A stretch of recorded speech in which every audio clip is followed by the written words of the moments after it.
2.5 साल है मेरे पास, रात दिन एक कर दूंगा, गांव गांव पहुंच जाऊंगा, घर घर में बीएसएस का झंडा लगा दूंगा, इंकलाब होगा, चारों तरफ घर घर में इंकलाब होगा।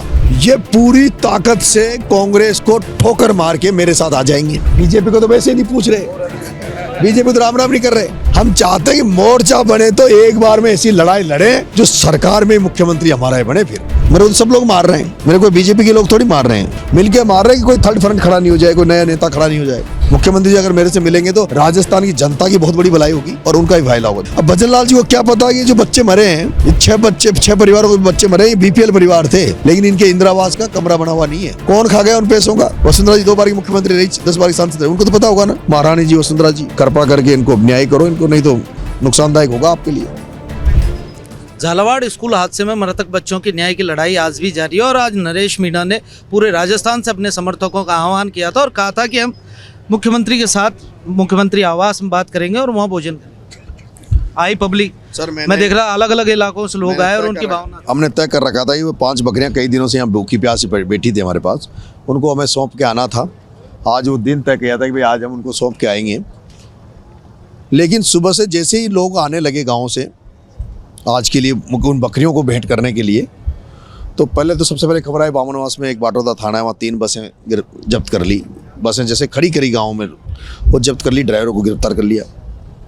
फिर शिवदासपुरा से आया, फिर 2-3 जगह से ऐसी खबरें आई। तो भाई मैं जब गांधी जी के पथ पे गांधी जी का हथियार लेके बैठा हूँ, उसके बावजूद भी आप मेरे साथ ऐसा कर रहे हो। और जब कल आप शाम को मेरे से बात कर रहे हो, आप एक तरफ तो मेरे से वार्तालाप कर रहे हो और दूसरी तरफ आप जनता को रोक रहे हो, ये कौन सा हुआ है भाई?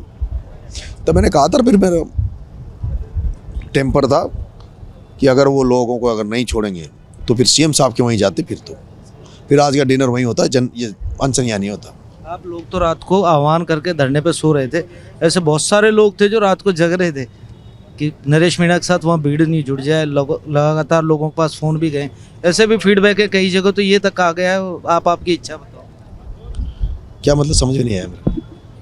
लगातार बहुत सारे इलाकों में अलग अलग नेताओं ने अलग अलग लोगों को फ़ोन करके यहाँ नहीं आने का आह्वान किया। कहा वो तो जिस तरह से अभिमन्यु को मारने के लिए सारे कौरवों ने के दिग्गजों ने षड्यंत्र करके उसको मारा था, उसी तरह से नरेश मीणा को अभिमन्यु बनाकर चक्रव्यूह में घेर कर मारने का प्लान चल रहा है, जिसमें सारे सत्ताधीश लोग, दोनों पार्टियों के सभी बहुत बड़ी ताकतें लगी हुई है, हर तरह से लगी हुई है।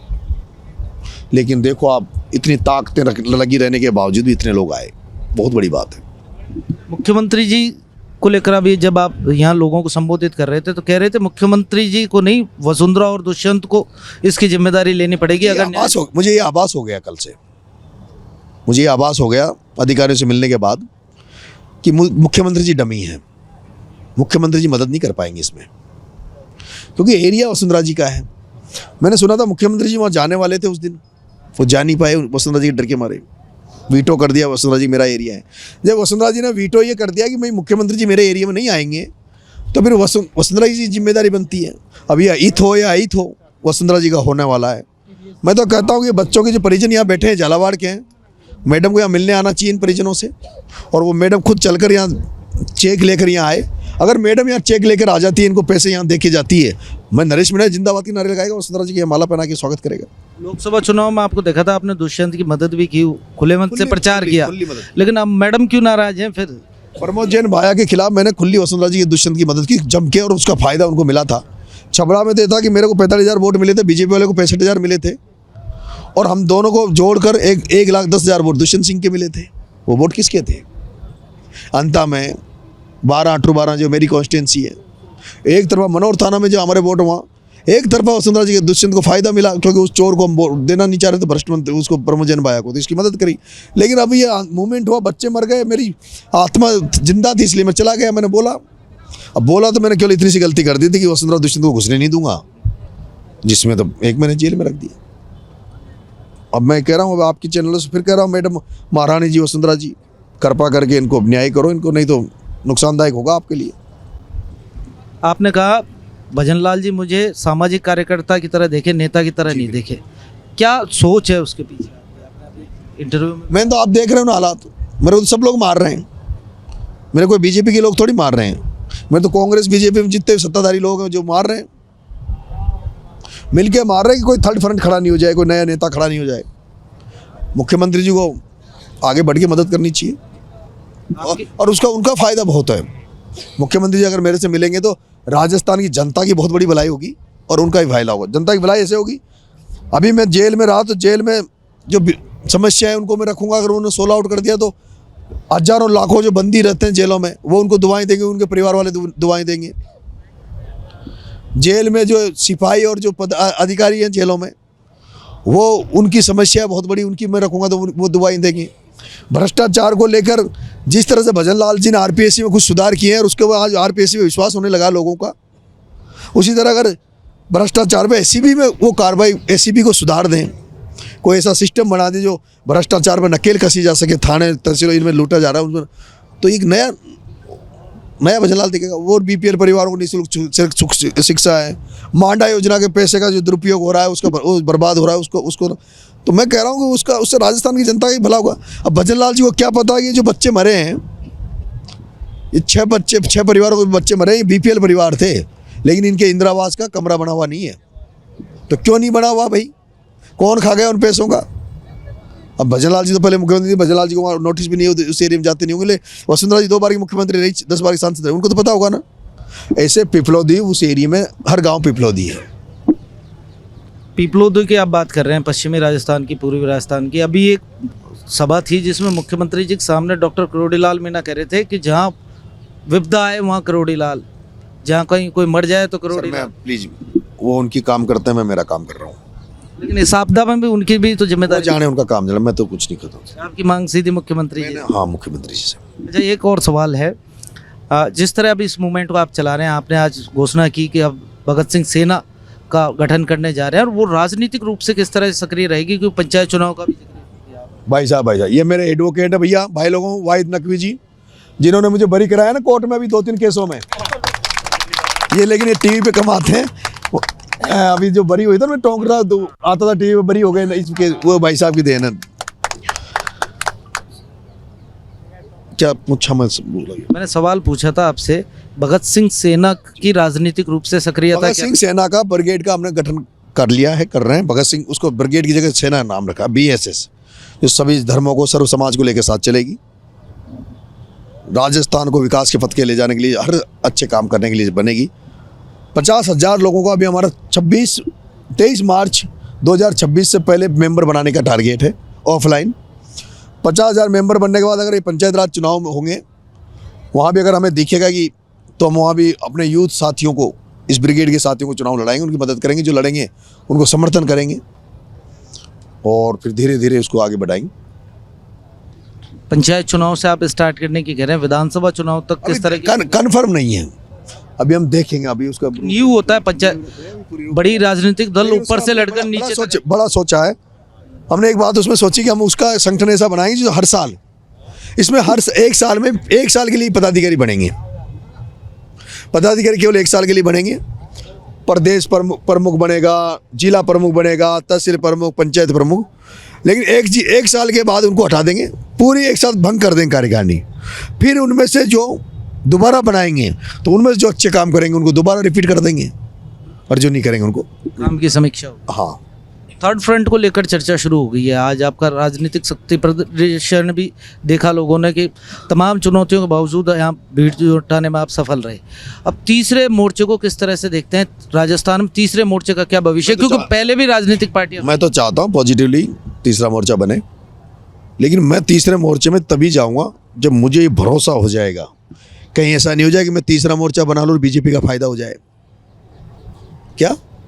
जैसे पहले एक पार्टी बनी थी। हमारी सबकी दुश्मन है भारतीय जनता पार्टी। यहाँ सब हाथ खड़े करो जो बीजेपी को नहीं चाहते।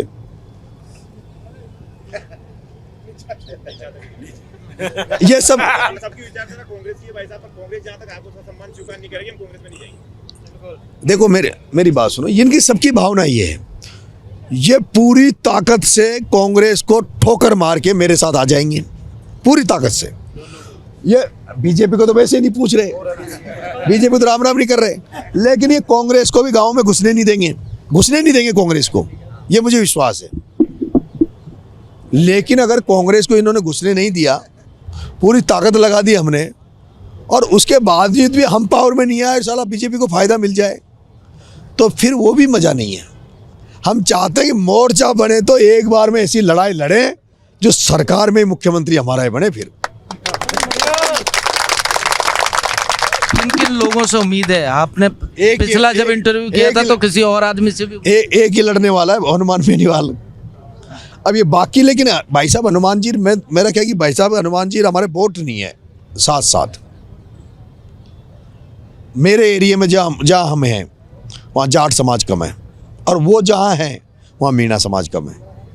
तो दोनों की जुड़ के जो ताकत बन रही है ना, वो ताकत, लेकिन एक दो जॉइंट ऐसे हैं इसमें, वो फंस जाए ना तो फिर हम चेप दे बीजेपी कांग्रेस दोनों को।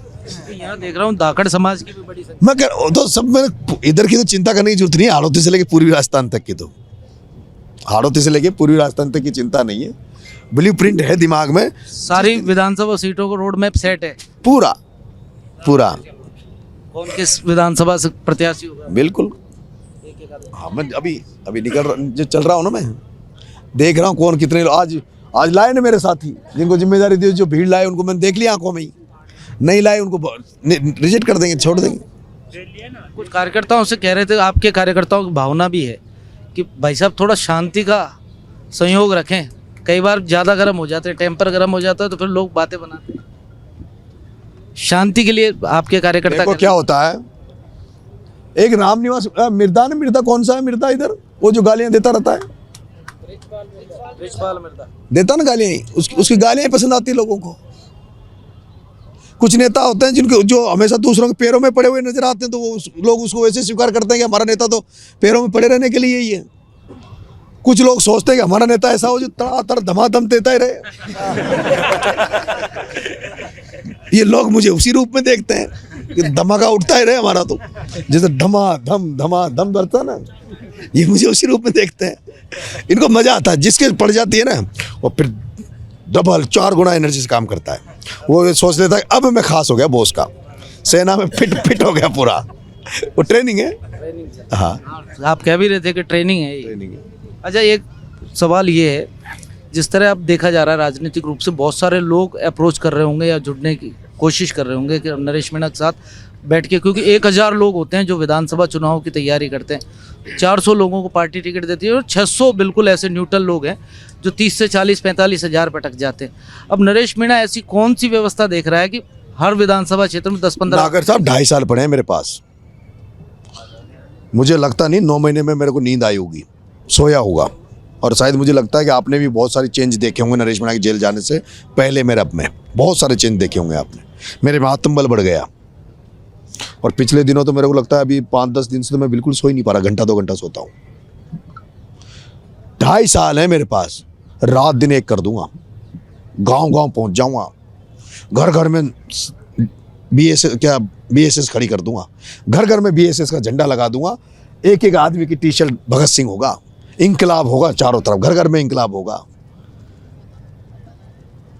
पार्टी बनाने से काम नहीं चलता, धरातल पे ग्राउंड लेवल पे आप कितने मजबूत हो उस पर चलता है। ये मूवमेंट उसी तरफ चल रहा है, जन जागृति का मूवमेंट है, जन चेतना का मूवमेंट है। आंदोलन से पार्टियां निकलती है, आंदोलन से हो सकता है इसमें ऐसे युवाओं कितना वो एक विकास विदुड़ी इतना अच्छा सुंदर भाषण देता है।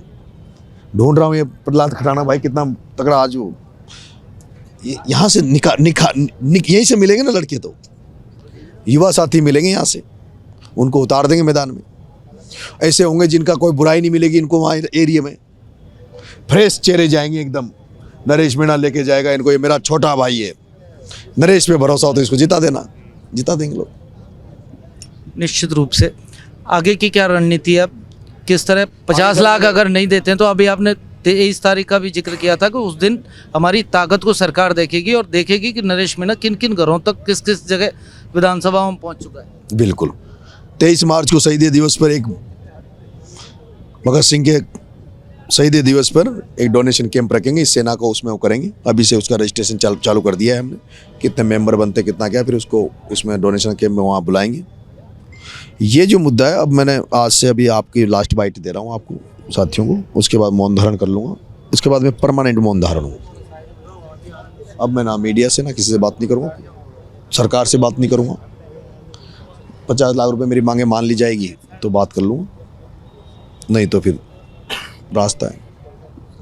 अंतिम कहाँ तक लड़ेंगे इस लड़ाई को अगर तब तक जहाँ में वो क्या बोलते हैं जन जान है अंदर, तब तो लड़ते रहेंगे। एक बात तो है, आज आपने 2.5 साल मेरे पास हैं, घर घर में भगत सिंह तैयार कर दूंगा, ये कह के बहुत नेताओं की नींद उड़ाती, 2.5 साल उनको सोने दोगे? नहीं सोने दोगे? नहीं सोने दूंगा। जेल में रहूंगा तब भी उनको परेशान करूंगा, तब भी नींद नहीं आने दूंगा, बाहर रहूंगा तब भी नहीं आने दूंगा।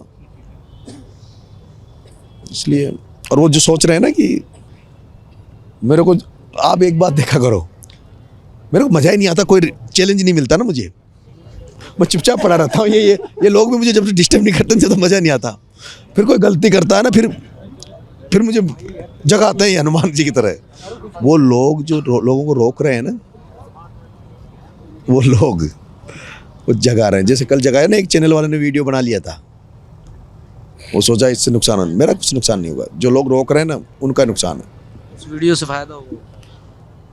हाँ, हमारी सेना तो ऐसी है कि देख लो यार, नहीं जाएंगे तो फिर देख लो भाई, चलो।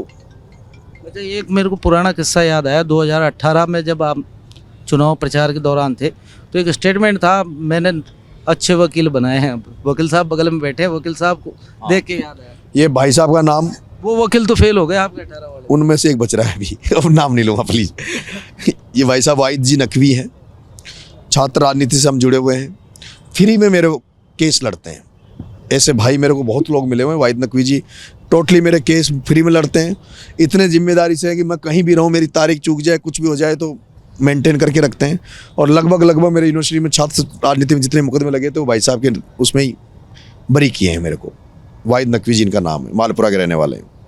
एक सवाल और छोटा सा, हनुमान बेनीवाल जी को आज यहाँ आना था, इससे पहले भी झालावाड़ को लेकर जब राजकुमार रौत ने बुलाया था तो मुझे याद है उनका इसी तरह फेसबुक पोस्ट आया था, हम आपके साथ हैं। और आज जब आपने बुलाया तो भी एक ऐसा ही ट्वीट आया, हम आपके साथ। मद्रास से आज मैंने बात करी थी सुबह। तो कोई प्रतिनिधि तो भेज सकते थे, उनके भाई हैं, बीवी हैं, अलग अलग जगह। ये मैंने बात नहीं करी उनको, भैया उनको भेज देना, अब देखते हैं जी, देख लेंगे, सबको चेक कर लेंगे, इसलिए तो भगत सिंह ब्रिगेड बन रही है। तो ये थे हमारे साथ नरेश मीणा, जिन्होंने तमाम हमारे साथ बात की। लोकेश नागर, रिपोर्ट भारत, जयपुर।